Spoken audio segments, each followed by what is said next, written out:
దేవుని పరిశుద్ధ నామమునకు మహిమ కలుగునుగాక. కృపావాక్కు అను ఆధ్యాత్మిక కార్యక్రమమునకు మీకు స్వాగతం. ఈరోజు దేవుని వాక్యము.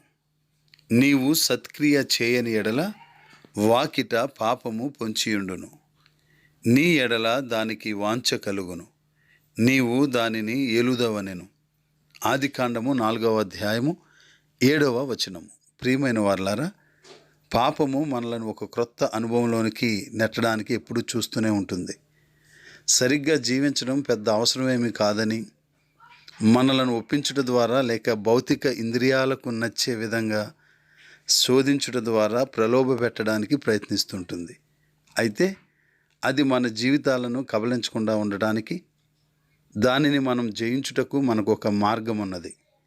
దాని గురించి బైబిల్ ఇలా చెబుతుంది: ఆత్మానుసారంగా నడుచుకొనుడి, అప్పుడు మీరు శరీరేచ్ఛను నెరవేర్చరు.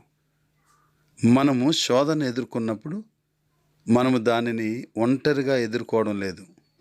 మనకు మానవాతీతమైన శక్తి యొక్క సహాయం ఉన్నది. దేవుని యొక్క ఆత్మపై మనం ఆధారపడినట్లయితే ఆయన కొరకు, ఇతరుల కొరకును జీవించుటకు శక్తిని సమకూరుస్తారు. ప్రియులారా, శోధన నుండి మనం పారిపోనప్పుడు మనము అందులో పడిపోతాం గనుక జాగ్రత్తగా ఉండాలి. అట్టి కృప దేవుడు మనకు అనుగ్రహించునుగాక. ఆమేన్.